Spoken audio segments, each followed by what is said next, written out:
Hi, how you doing today? Hey everyone, Mark Nieves here, aka Mike Romana, aka Mr. Scuffed himself.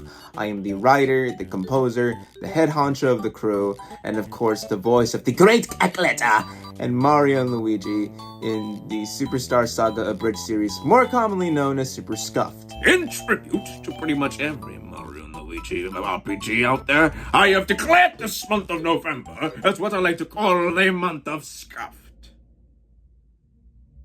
Too dramatic?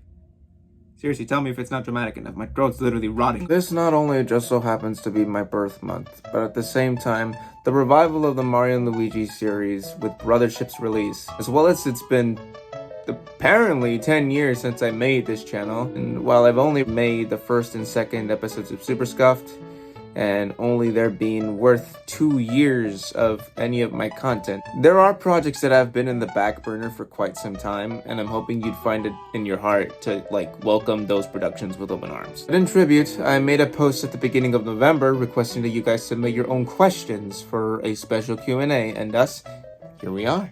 With that being said, let's get going. From Colin Giuseppe Vivo, what inspired Super Scuffed Saga? Well, to the surprise of no one, that honor goes to Dragon Ball Z Abridged by Team 4-Star, as well as Super Mario Bros. Z by Mark Haynes, and Majora's Mask Abridged alongside Douchebag Link Returns to Termina by Zane Zamaki. My desire to put my Mario and Luigi impressions, as well as Cacletta's, to good use and give its own identity was basically the goal at first. I wrote it down in a sequence of jokes, and I pitched the idea of the series to my friend Hivemind, who also voices as Toadsworth here. He's also the one that gave birth to the name Super Scuffed.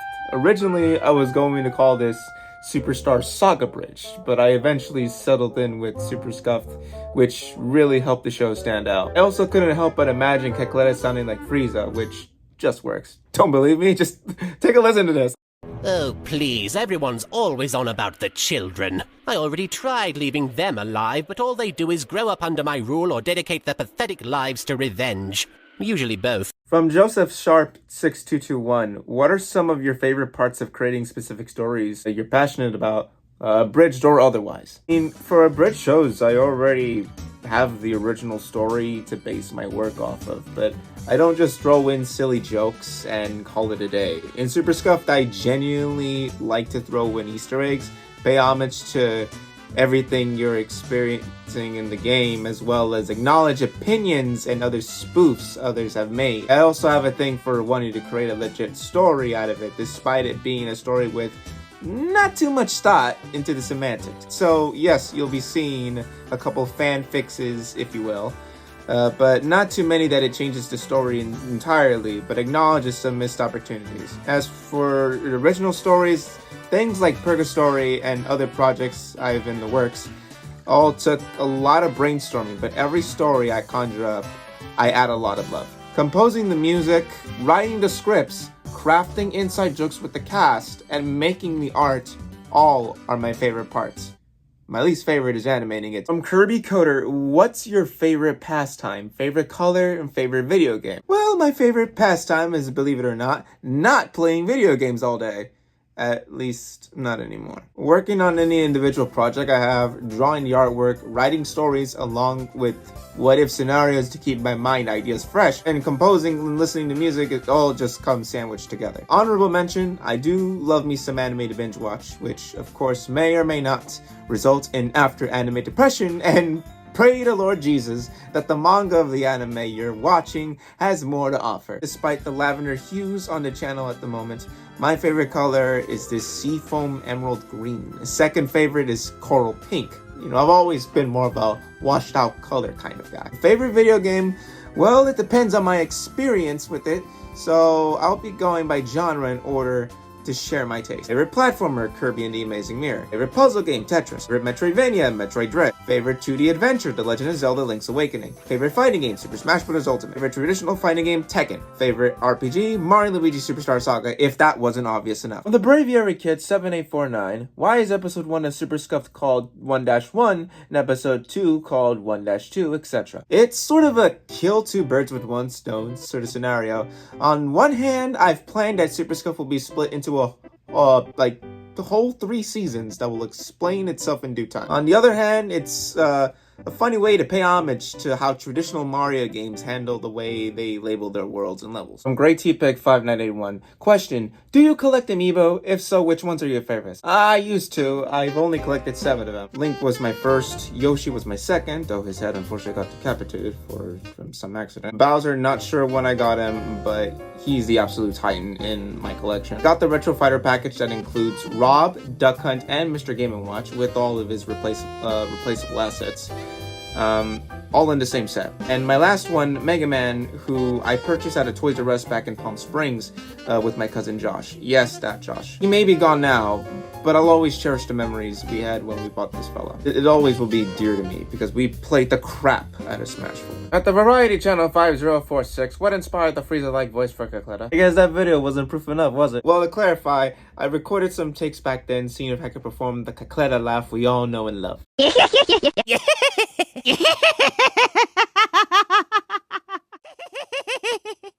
Originally, I thought of putting on a Wicked Witch of the West styled impression, but I wanted the voice to feel natural, accurate, and preferably straying away from the cringe. It's not like they don't share anything in common. I think these two are more alike than you think. I'm just gonna go down a small list real quick. Clever Mastermind rides a flying chair in base form, terrorizes a race of green-skinned natives, including their leaders, which, by the way, are literally, physically, morbidly obese. Desire to make a wish from a sentient star-themed MacGuffin that can only be freed with the assistance of a certain voice or language to give them a supernatural advantage to rule the world, take their anger out on the main protagonist after failing to get their own wish, die to said protagonist, 2 of them I might add, come back due to their minions preserving their remains, and to top it off, these two share a set of horns, a gemstone on their foreheads, a death ball attack, and by the way, their theme songs are in F minor!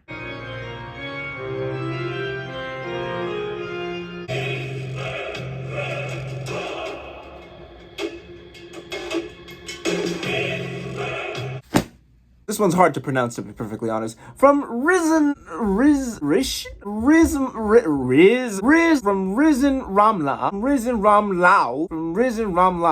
9642, Will Partners in Time, Bowser's Inside Story, and the rest be covered in this series too. Now that question I'm not sure if I can answer, so I'm just gonna let my cat answer it for me. What do you think? Maybe. Maybe, he says. In all seriousness, reimagining Superstar Saga alone is already a pain as is. But if I can get enough support over it, and even people that are willing to contribute, I might be able to get more episodes out. But as it is right now, the help that I have is all that I got. So whatever we can cook up in a timely manner, I'll try to work out the best that I can. And yes, I do promise that I'll try to get Super Scuffed Episode 3 out this month. And if I don't, you can punish me later and even have a little challenge for me. But as it is right now, I'm going to try my best to stick to my promises. From Clifford Longhead. Okay, where's the April Fool's video? What happened to the April Fool's video?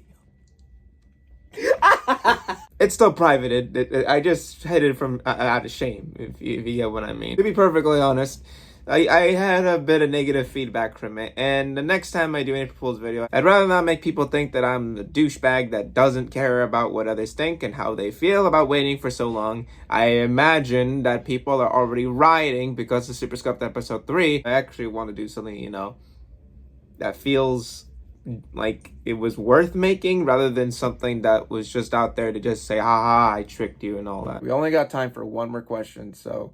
From Benjamin Blair C7V. Did you play Mario Luigi Superstar Saga growing up? If so, can you please share some stories about that with us? Boy, do I got a story to share for you, my friend. My first playthrough of Superstar Saga was an experience in of itself. Back in, let's say, 2008, 2009, that's when I ended up getting my first Game Boy Advance, courtesy of both my mother and my babysitter at the same time. Let's just say, if it wasn't for my babysitter, I would not have known about video games as a whole. The Game Boy Advance was my very first Nintendo console, and probably the only console I ever owned at the time. I didn't start off with Superstar Saga though. That honor goes to these two games, which serve their purpose preventing me from dying of boredom, but that's not what we're here to talk about. Every time we stopped by GameStop, it was a rare opportunity for me to choose what game I wanted to play. I gazed at a cartridge with this weird green witch-looking person. I already assumed this character was going to be the big bad in some way. But every time I thought of the word superstar, I couldn't help but think it had a movie theater aesthetic going on, despite that not being the case. I mean, of course, there was in the form of a Yoshi theater later on in the game, which was funny to remember. I had no idea what the plot was about. I had no access to the internet. I was innocent, and nothing could spoil me, nor give me tips to assist me, unfortunately. This game was the definition of my childhood. It also was the only game I played alongside my mom with. Your eyebrows may also be raised at this, but frankly, I am also not embarrassed to mention her because woman was cracked at this game. No, I'm serious. In fact, my mom would take advantage and actually play Superstar Saga while I was asleep, every time I prepared to wake up early in the morning for school. But hey, I wasn't upset in the slightest. The combat is fun, some of the puzzles are irritating, and this game also introduced me to the Koopalings, who I later would find out originated in Mario Bros. 3, which I'd later get in the form of the GBA port. No surprise there. But nothing was more thrilling than the final boss of the game, which the first phase definitely had me fooled. I literally was screaming in joy, only to be fooled by the bomb from behind, leaving me to realize the battle wasn't over yet. The final phase took forever for me to figure out. One of its moves was a time freeze, which followed up by an eye laser, led me to genuinely believe that my game crashed in the middle of the fight. I didn't give the game time to explain itself, so I would turn off the game and turn it back on again, forcing me to start the whole fight all over again, over and over and over, and all because of muscle memory. But it got worse, because believe it or not, I lost a cartridge one day and I couldn't find it anywhere. I begged my mom to buy the game for me again, but I had to wait, which honestly seemed like years at the time. But I had to confirm this to her myself. It only took a couple of weeks. I mean, can you blame me? I was a child. Who wouldn't think it felt like a million years or something? It was a rare occurrence to even stay up past 8 p.m. And here I am in present day, sleeping past midnight. Matter of fact, as I'm recording this, it's 11:37 p.m. Later on, my mom ended up buying the game for me as a surprise, and I spent the rest of my time grinding back to the top like if I was climbing a mountain I'd been thrown off of. Insert second joke here. As soon as I got back to Kakleta Soul, I faced the same attacks and once again put me in the sense of a false sense of security. Till I figured it out. Admittedly, I felt kind of stupid, but the battle alone was still challenging. One day, it just finally happened. I defeated Kakleta Soul, and the Metroid escape sequence afterwards had our hearts racing. My mom and I were panicking at that moment.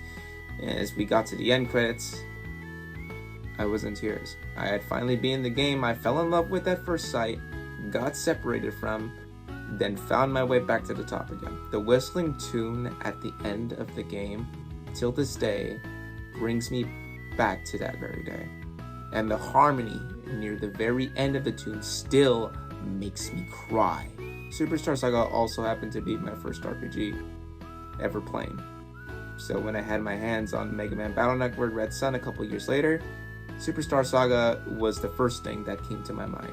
No questions asked. People I know today would immediately assume my favorite game is Smash Bros. For obvious reasons, of course, but it doesn't come close to triumphing over my first adventure with the bros. That isn't to say I never played the original Mario Bros. Prior to that, of course, but at the time, I never reached the end of the game. In conclusion, I would replay Superstar Saga over and over on emulator. And while it didn't recreate the magic of my first experience, despite all the twists and improvised jokes I somehow managed to squeeze in, recreating this in the form of Super Scuffed gives me the opportunity to share my perspective of the story, my first experience, to you, the viewers. I could not find a better question to end this video off with, which also just so happens to be the first question ever sent to the Q&A, so thank you, Benjamin. You made my day. And with that, I bid y'all adieu. Thank you guys so much for watching. Obviously, please like, subscribe, and hit the notification bell on your way out. I'm probably going to be coming back with an announcement for one of my future projects coming in 2025. So I'll see you all later, and I hope you enjoy the rest of your day. And as always, see you next time. Bye-bye.